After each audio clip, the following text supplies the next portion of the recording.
अस्सलाम वालेकुम। कैसे हैं आप सब? उम्मीद है आप सब खैरियत से होंगे और अल्हम्दुलिल्लाह मैं भी खैरियत से हूँ। Welcome back to my channel Marizali vlogs.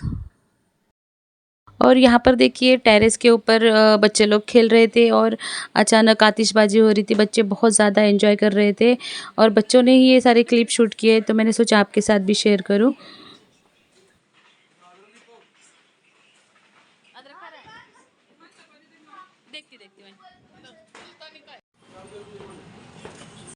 और आज आए थे मेरे ननंद और उनके बच्चे, तो यहाँ पर बच्चे लोग की सबकी बच्चे पार्टी की मस्ती चल रही है। और यहाँ पर मैं, मेरी ननंद और सास खाना बनाने की तैयारी कर रहे हैं। यहाँ पर ननंद जो है मेरी चपाती बना कर दे रही है और मैं सेक के ले रही थी।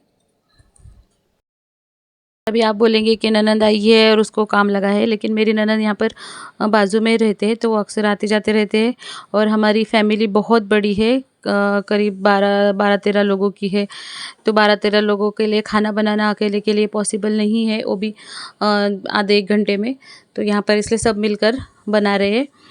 और वैसे भी हम दोनों ननंद और मैं बाहर जाकर आए थे तो बहुत थक चुके थे और ये खाने का वक्त हुआ था, इसलिए जल्दी जल्दी खाना बना रहे थे हम लोग सब मिलकर।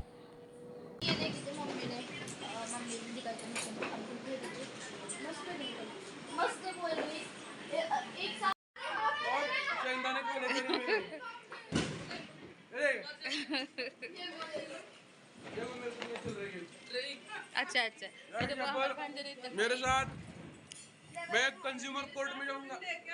कंज्यूमर कोर्ट में जाऊंगा, मैं कितना इंसल्ट हो जाए। मैं खाऊंगा ना खाने दूंगा, ना खाऊंगा ना खाने दूंगा। और यहाँ पर मैं बना रही हूँ चिकन का सालन। मेरे हस्बैंड ने देसी मुर्गियाँ मंगाए थे, 2 देसी मुर्गी थी, तो देसी मुर्गी का यहाँ पर सालन बना रही हूँ। घर में बहुत सारे लोग थे, इसलिए मैंने पूरी रेसिपी डिटेल नहीं शूट की यहाँ पे, सिर्फ डायरेक्टली मसाला मैंने भूनते हुए डायरेक्टली शूट की हूँ यहाँ पे। यहाँ पर मैं सालन बनाने लगी थी, तो फिर सास बोले मैं चपाती सेकती हूँ, और फिर वो चपाती सेक के लेने लगे यहाँ पर। और ये देखिए जो देसी मुर्गी थी उसके पेट में ये अंडे मिले थे। इन अंडों को मैं मसाले में अंडा मसाले की तरह सूखा बनाऊंगी। और ये हरा मसाला बनाने के लिए मैंने अदरक, लहसुन, हरी मिर्च, टमाटर, हरा धनिया, थोड़ा सा ज़ीरा और बड़ी सौंफ लेकर उसको अच्छे से पेस्ट बनाई थी। उसके बाद में तेल में प्याज अच्छा फ्राई करके उसके अंदर ये मसाला फ्राई कर रही हूँ। और यहाँ पर देखिए मेरा सालन बन गया, मैं दिखा रही हूँ। और ये हमने बनाए थे चिकन का सूप, क्योंकि देसी मुर्गी थी तो हमारे घर में सभी लोग सूप पीना पसंद करते हैं। और सूप बनाने के लिए इसे कुकर में सिर्फ थोड़ा सा तेल, प्याज, नमक और हल्दी डालकर उसको अच्छे से पानी डालकर चिकन को बॉईल की थी। और यहाँ पर देखिए मेरे ननद चपाती गिन रहे कि और कितनी बनाने पड़ेगी। ये चपातियों को देखकर आपको अंदाज़ा हो रहा होगा कि उसमें कितना वक्त लगा होगा। सिर्फ चपाती बनाने के लिए हमें 1 घंटा लगा था। और यहाँ पर देखिए मेरा चिकन का सालन भी तैयार हो गया, मेरा अंडा फ्राई भी तैयार हो गया, और चपाती अभी भी पीछे बन रही है। और ये देखिए सालन कितना टेस्टी और कितना डिलीशियस लग रहा है। और सालन बहुत ही टेस्टी बना था सच में। मेरे हस्बैंड ने, सास ने वगैरह पिए थे उसको, इतना टेस्टी बना था। और ये देखिए अंडा मसाले का लुक बता रही हूँ मैं आपको।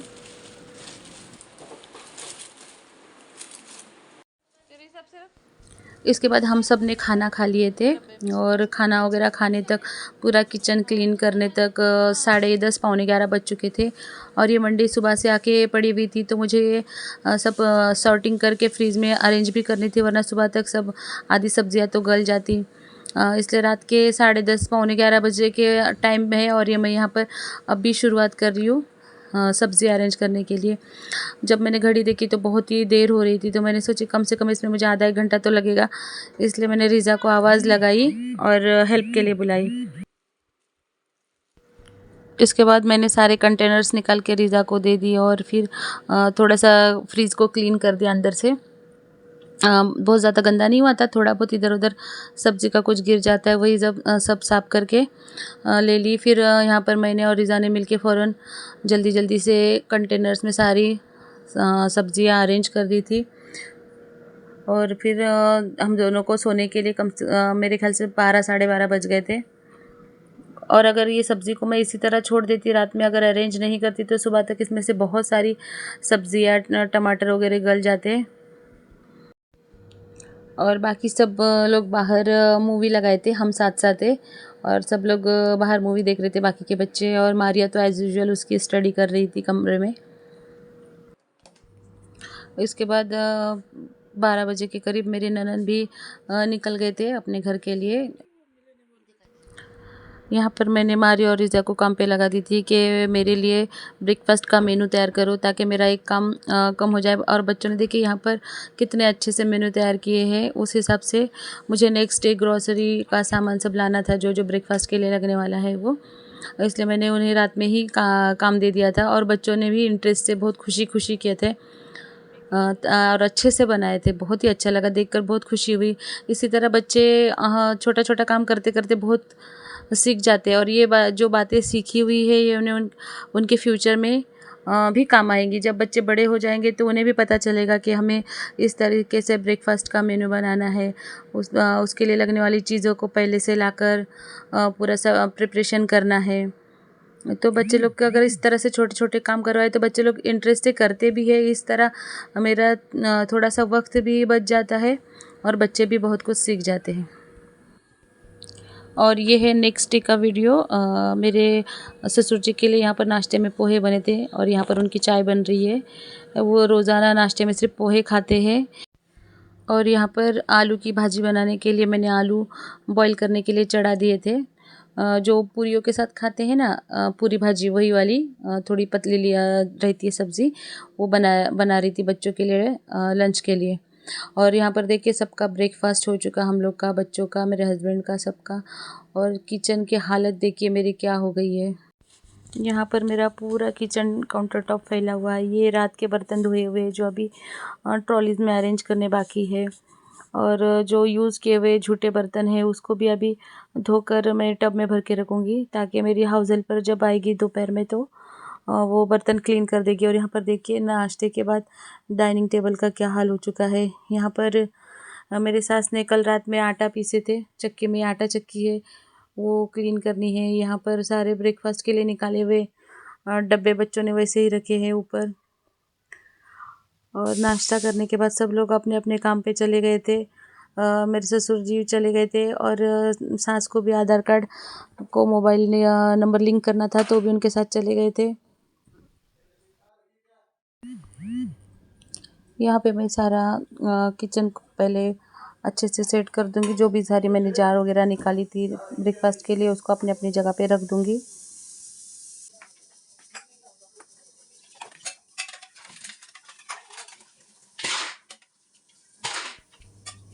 यहाँ पर ये देखिए बर्तनों का कितना अंबर लगा हुआ है। ये सिर्फ सुबह के ब्रेकफास्ट के बर्तन है। जो रात के डिनर के बर्तन होते हैं, हम रात में ही डिनर के बाद फ़ौरन उसको वॉश करके एक टब में भर के रख देते हैं।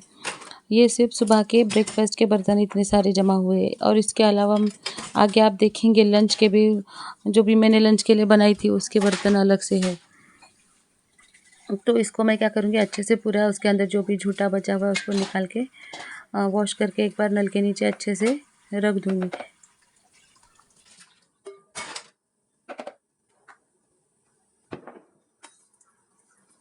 और यहाँ पर मैंने वीडियो की स्पीड बढ़ा दी हूँ। देखिए कितने जल्दी जल्दी काम हो रहे हैं। कितना अच्छा होता है कि रियल लाइफ में भी इतनी स्पीड से काम हो जाते हैं।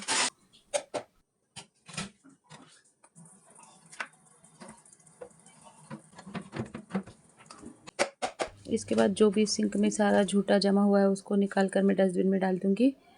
और फिर जो भी बर्तन मैंने टब में जमा किए उसको उसकी जगह पे रख दूँगी। और यहाँ पर मैं बता रही हूँ कि मैंने किस तरह से रात में फ्रीज़ में सब्ज़ी अरेंज की थी। रात में बहुत देर हो गई थी तो मैंने कुछ शूट नहीं की थी। और यहाँ पर देखिए मेरा फ्रीज़ अच्छे से ऑर्गेनाइज हो गया है।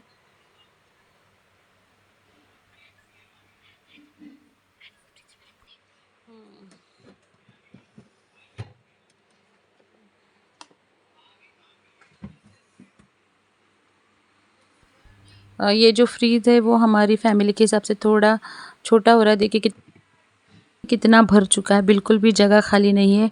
अब इसके बाद में कोई छोटी से छोटी चीज़ रखनी हो तो भी उसके अंदर बिल्कुल भी फिट नहीं आएगी।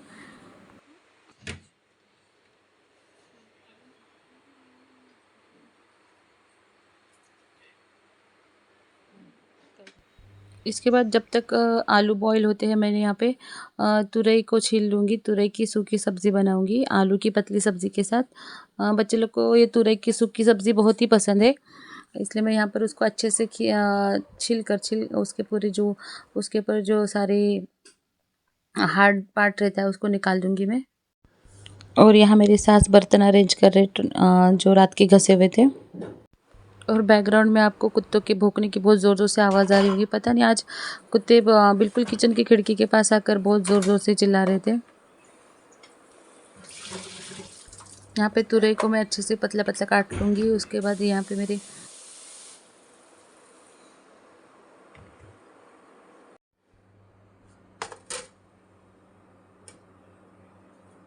उसके बाद मैंने डाइनिंग टेबल को पूरा अच्छे से क्लीन कर दिया, सब कुछ उठा दिया था। थोड़ा बहुत कुछ उसके ऊपर गिरा हुआ था जो अभी तुरई का वगैरह कट किया हुआ, तो मेरे सास आने के बाद उसको क्लीन कर रहे हैं यहाँ पे। और यहाँ पर आलू भी बॉईल हो चुके थे और अब मैं करूँगी दोनों सब्ज़ी बनाने की तैयारी।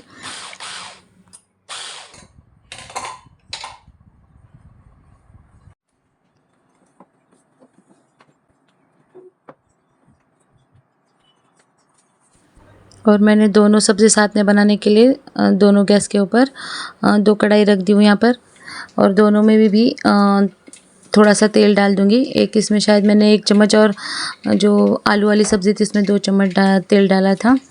और उसके बाद में उसमें थोड़ा सा ज़ीरा, राई दोनों डालकर थोड़ा सा तड़कने देंगे। उसके बाद में उसके अंदर मैं डालूँगी तेज़पत्ता और प्याज डालकर अच्छे से उसको भून लेंगे, थोड़ा सा प्याज पिंक होने तक। और यहाँ पर दूसरी कढ़ाई में भी जो तुरई बनाने के लिए मैंने रखी थी उसमें भी मैंने तेल में प्याज डाल दिया है। इसको भी अच्छा पिंक होने तक फ्राई करेंगे।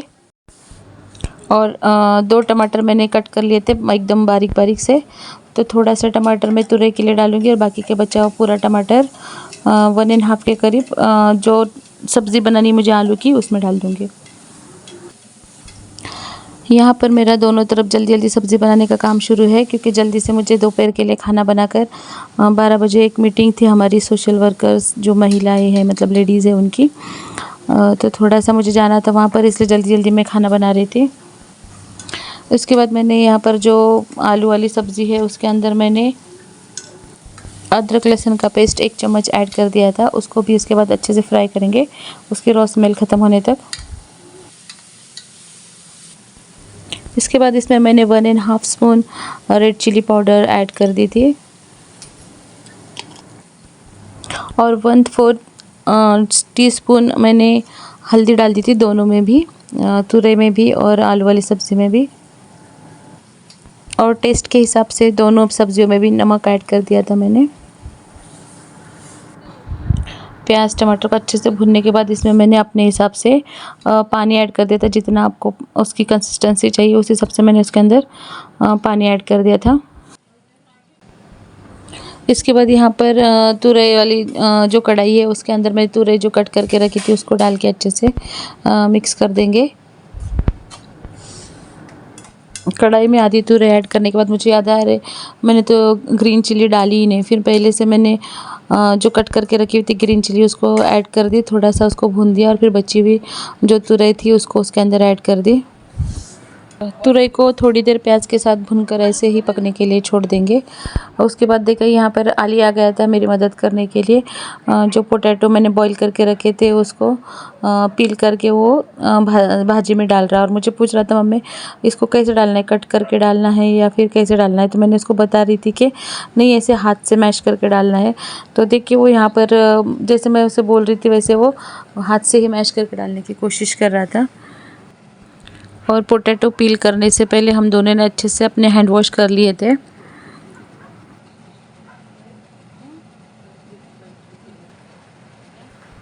और यहाँ पर मेरी दोनों सब्जियां भी तैयार हो चुकी थी और अभी सिर्फ मुझे डो मेकर में आटा गूंदना था और आटा गूंदकर चपाती बनाना ही बस बाकी रह गया था। और ये देखिए कुकिंग के बाद दोबारा से सिंक में कितने बर्तन जमा हो चुके हैं। इनको भी जल्दी जल्दी मैं पानी से धोकर उसी टब में ऐड करके रख दूंगी।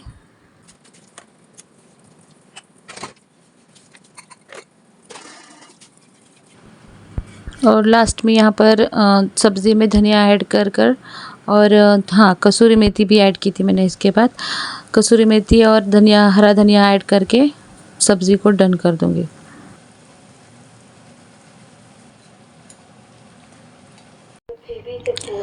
और यहाँ पर मैंने चपाती बनाना शुरू किए थे। जैसे मेरी 2 चपाती हो गई, मुझे फ़ोन आया कि अभी अर्जेंट मीटिंग है। 1 बजे मीटिंग थी, वो अभी 12 बजे है और मुझे अभी जाना पड़ेगा। तो फिर बस 2 चपाती बनाकर मैं निकल गई थी। और सास ने कहा था कि फिर बची हुई 2-4 चपाती मैं बना दूँगी। वीडियो अच्छी लगे तो लाइक कीजिए, कमेंट कीजिए, शेयर कीजिए और अच्छे अच्छे वीडियो देखने के लिए मेरे चैनल को सब्सक्राइब कीजिए। आज के लिए बस इतना ही। मिलते हैं अगले वीडियो में इंशाल्लाह। अल्लाह हाफिज़।